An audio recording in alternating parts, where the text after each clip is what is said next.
বন্ধুরা, আমরা চলে এসেছি এই নর্থ বেঙ্গলের একটি ফেমাস জায়গায়।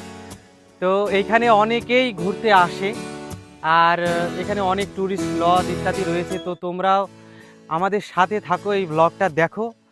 আর তোমাদের আমি দেখাচ্ছি এখানকার কীরকম মানে প্রাকৃতিক সৌন্দর্যগুলো কেমন।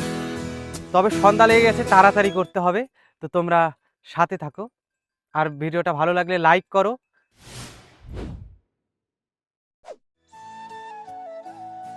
বন্ধুরা, পেছনে কত সুন্দর চা বাগানের দৃশ্য দেখতে পাচ্ছ। তো আমরা এখন উঠে পড়ি বাইকের মধ্যে। চলো দেখো সামনে, চলো। এই আজি हो गई बल्ले बल्ले तेरी।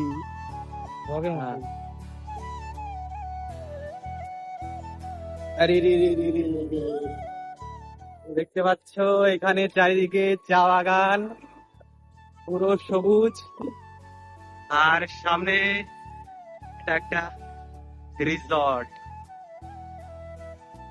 এই চা বাগান এলাকাগুলোতে অনেক রিসর্ট এইসবের কিন্তু আছে, কারণ যত সব বাইরে থেকে লোক আসে দক্ষিণবঙ্গ কিংবা তোমার ভারতবর্ষের যে কোনো প্রান্তে থেকে এইসব রিসোর্ট গুলোতেই কিন্তু থাকে। আর দেখো কত সুন্দর চা বাগান, একেবারে পুরো গ্রিন, মানে এভার গ্রিন প্লেস এগুলো।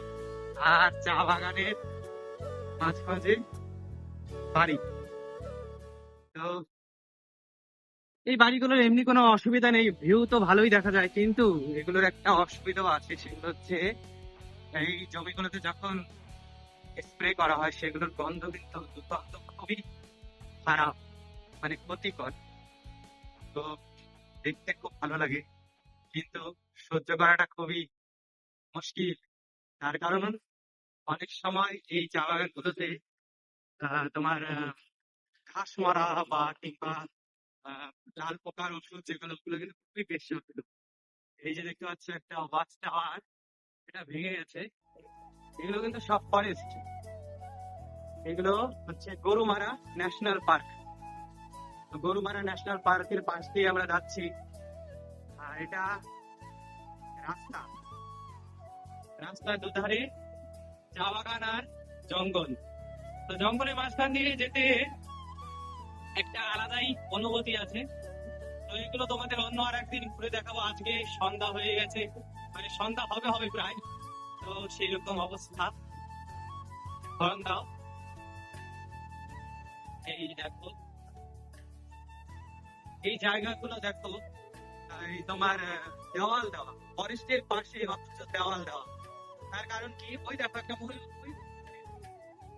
ওই যে ময়ূর, চলো চলো চলো, ময়ূর দেখতে পেলাম।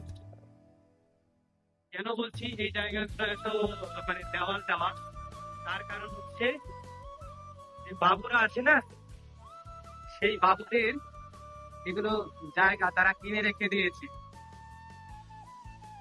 এই দোকানে লুচি পুরি খেয়েছিলাম একবার, মানে পুরি আর কি। তো যত সব নেতা আছে তাদেরই কিন্তু জমি জায়গা এই ফরেস্টে আছে, তার কারণ এরা রিসোর্ট টিসোর্ট করে। আচ্ছা, 2 নম্বরে জমি হোক সব তো বাদই দাও, না বানাই। ফরেস্টের মাঝে মাঝে বাড়ি,